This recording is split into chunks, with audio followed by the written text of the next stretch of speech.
Assalamualaikum warahmatullahi wabarakatuh. Berjumpa kembali dengan Bu Dara di mata pelajaran biologi. Hari ini kita akan masuk bab baru, yaitu bab keanekaragaman hayati. Disimak ya. Pada bab keanekaragaman hayati ini, kita akan belajar apa saja? Yang pertama, kita akan belajar pengertian keanekaragaman hayati. Kemudian kita akan belajar tingkat keanekaragaman hayati. Kemudian kita akan belajar persebaran flora dan fauna di Indonesia. Kemudian persebaran flora dan fauna di dunia. Setelah itu kita akan belajar manfaat dari keanekaragaman hayati, dan yang terakhir kita akan belajar tentang upaya pelestarian keanekaragaman hayati. Namun, untuk pertemuan hari ini yang akan kita fokus pelajari adalah bagian yang ini saja. Apakah kamu siap untuk belajar? Ibu rasa kamu sudah siap ya untuk belajar. Keanekaragaman hayati atau biasa disebut juga dengan biodiversitas. Nah, keanekaragaman sendiri itu artinya adalah beraneka ragam, bermacam-macam. Hayati itu artinya adalah segala sesuatu yang hidup. Jadi keanekaragaman hayati atau biodiversitas itu artinya keseluruhan variasi pada makhluk hidup yang terjadi karena adanya perbedaan warna, ukuran, bentuk, jumlah, tekstur, sifat, habitat, dan lain-lain. Jadi benar-benar keseluruhan variasi, karena makhluk hidup itu kan beraneka ragam, macam-macam gitu ya. Dan ini disebut sebagai variasi. Bisa terjadi karena berbagai macam hal. Dan terjadinya itu bisa karena adaptasi maupun karena evolusi. Adaptasi itu adalah penyesuaian diri dari makhluk hidup terhadap kondisi lingkungan yang berbeda. Sedangkan evolusi itu artinya adalah perubahan yang terjadi secara lambat, sehingga memunculkan adanya spesies-spesies yang baru. Sampai sini paham ya tentang pengertian keanekaragaman hayati.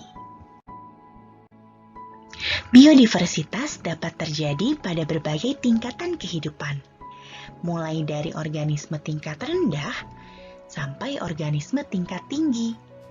Secara garis besar, biodiversitas ini dibagi menjadi 3 tingkat, yaitu ada keanekaragaman tingkat gen, keanekaragaman tingkat spesies, dan keanekaragaman tingkat ekosistem.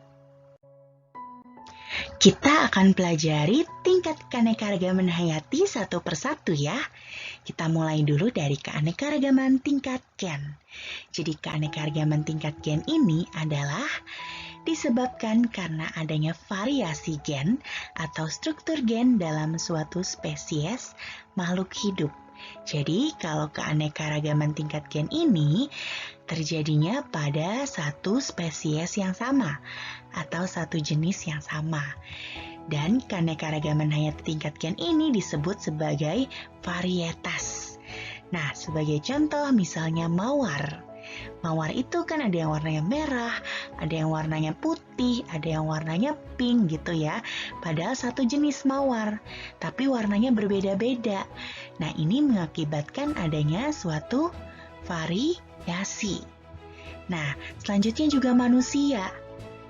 Ada orang yang kulitnya putih, ada yang kulitnya hitam, ada yang rambutnya keriting, ada yang rambutnya lurus, ada yang matanya belok, ada yang matanya sipit gitu ya. Walaupun kita satu jenis yang sama, tapi setiap orang punya ciri khasnya masing-masing, punya karakternya masing-masing. Dan itu disebut juga sebagai variasi yang ditimbulkan oleh gen. Gitu. Jadi gen antara satu orang dan orang lain itu pastinya berbeda. Kamu sama orang tua kamu, ayah dan ibu juga pasti ada perbedaan dari gennya, makanya rupanya tidak sepenuhnya sama. Selanjutnya juga kucing. Kucing kan ada kucing hutan, ada kucing rumahan, ada kucing anggora gitu macem-macem ya. Warna bulunya juga berbeda-beda, bentuknya juga berbeda-beda. Nah itu ditimbulkan akibat adanya variasi dari gen. Selanjutnya, keanekaragaman tingkat spesies. Keanekaragaman ini ditemukan pada komunitas atau kelompok berbagai spesies makhluk hidup dalam genus atau famili yang sama. Jadi, walaupun mereka berbeda spesies, tapi mereka dalam satu genus atau famili yang sama. Contohnya, ada singa, macan tutul, harimau, dan kucing. Mereka berbeda jenis. Berbeda juga habitatnya, berbeda juga tingkah lakunya, berbeda-beda ya, tapi mereka tergolong dalam satu famili yang sama yaitu Felidae. Selanjutnya ada juga pohon kelapa, pohon palem, dan pohon aren. Nah, walaupun mereka jenisnya berbeda, spesiesnya berbeda, tapi mereka ini satu famili yaitu famili Araceae. Dan selanjutnya juga ada lengkuas, jahe, kunyit.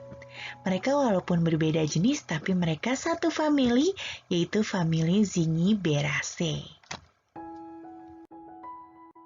Yang terakhir, ada keanekaragaman tingkat ekosistem. Nah, keanekaragaman ini terjadi akibat perbedaan letak geografis yang menyebabkan perbedaan iklim. Nah, perbedaan iklim ini dapat menyebabkan terjadinya perbedaan temperatur, curah hujan, intensitas cahaya, dan lamanya penyinaran. Oleh karena itu, keadaan ini akan berpengaruh terhadap jenis-jenis flora dan fauna yang menempati suatu daerah. Nah, keanekaragaman tingkat ekosistem ini dibedakan menjadi ekosistem darat dan ekosistem perairan. Jelas berbeda ya, ekosistem darat dan ekosistem perairan itu antara flora dan faunanya juga pasti akan sangat berbeda.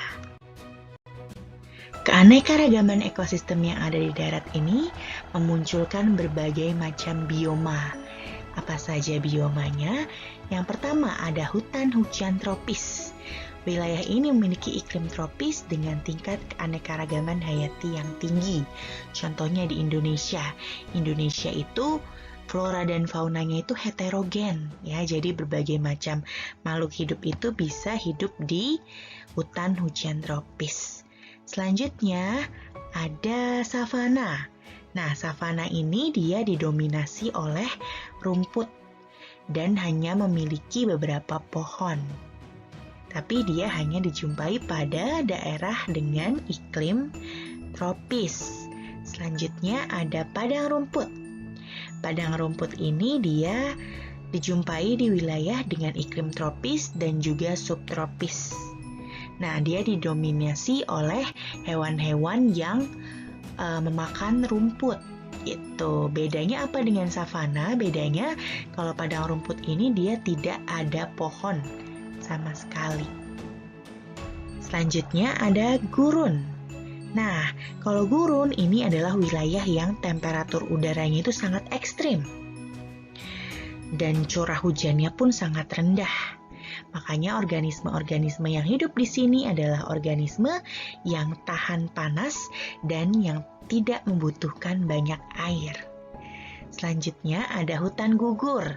Nah, hutan gugur ini dia berada pada daerah dengan 4 musim ya. Jadi ada 4 musim dan ciri khasnya ini adalah daun-daun pepohonan berwarna kuning kemerahan. Selanjutnya ada taiga. Nah, taiga ini dia juga mengalami 4 musim. Tapi dia kebanyakan ditumbuhi oleh pepohonan dengan daun yang berbentuk seperti jarum. Selanjutnya ada juga tundra. Nah, berbeda dari gurun ya, jadi kebalikannya. Kalau tundra ini dia suhunya itu sangat rendah. Ya, musim dinginnya itu bisa berlangsung hampir 9 bulan gitu. Jadi tidak ada matahari yang menyinari selama 9 bulan itu. Ekosistem perairan. Ekosistem perairan ini terbagi menjadi dua, yaitu ada air tawar dan air laut. Kalau air tawar, suhunya itu rendah, salinitas atau kadar garamnya juga rendah, serta penetrasi cahaya mataharinya itu juga kurang. Dan ekosistem air tawar ini berdasarkan keadaan airnya dibedakan menjadi lentik, yaitu yang airnya tenang seperti danau dan rawa, dan lotik yang airnya mengalir seperti sungai dan air terjun. Nah, sementara air laut berdasarkan macamnya dibedakan menjadi laut dalam, terumbu karang, estuari, pantai pasir, dan pantai batu. Bedanya air laut dan air tawar, kalau air laut ini suhunya itu tinggi, salinitas atau kadar garamnya juga tinggi, dan penetrasi cahayanya itu juga tinggi. Nah, perbedaan antara air tawar dan air laut ini mengakibatkan flora dan fauna yang ada di dalamnya juga pasti sangat berbeda. Komponen biotik ekosistem perairan atau organisme akuatik ini dibagi menjadi 5 kelompok besar. Ada plankton. Plankton ini adalah organisme perairan yang bergerak pasif. Jadi dia hanya mengikuti arus. Contohnya ada fitoplankton dan zooplankton. Selanjutnya ada nekton. Kalau nekton ini adalah organisme perairan yang bergerak aktif. Contohnya seperti ikan dan katak. Selanjutnya ada neuston. Neuston ini adalah organisme yang mengapung di permukaan air. Contohnya seperti serangga maupun teratai. Selanjutnya ada bentos. Bentos adalah organisme yang berada di dasar perairan. Contohnya seperti udang, kepiting, dan cacing. Selanjutnya ada perifiton. Perifiton ini adalah organisme yang melekat pada organisme yang lain. Contohnya seperti ganggang dan siput. Indonesia itu adalah negara yang sangat kaya akan biodiversitas. Oleh karena itu, maka flora dan fauna yang ada di Indonesia ini juga sangat beragam. Apa itu flora dan fauna? Flora adalah seluruh jenis tumbuhan yang ada di suatu daerah tertentu. Sementara fauna adalah seluruh hewan yang menempati wilayah tertentu. Secara umum, persebaran flora dan fauna di Indonesia dipengaruhi oleh letak geografisnya. Berdasarkan wilayah dan karakteristik flora dan fauna, Indonesia itu bisa dibagi menjadi 3 bagian, yaitu ada Indonesia bagian barat, Indonesia bagian tengah, dan Indonesia bagian timur. Ketiga bagian ini dipisahkan oleh garis Wallace dan garis Weber. Nah, berdasarkan garis ini, maka flora dan fauna Indonesia dibedakan menjadi tipe asiatis, tipe peralihan, dan tipe australis. Kita akan pelajari satu persatu. Tipe asiatis. Jadi tipe asiatis ini wilayahnya wilayah barat, meliputi Pulau Jawa, Sumatera, dan Kalimantan. Flora dan fauna yang ada di sini hampir sama dengan yang ditemukan di Asia. Flora yang ditemukan juga heterogen seperti tanaman lumut, paku, jamur, meranti, mahoni, dan damar. Jadi heterogen, bermacam-macam.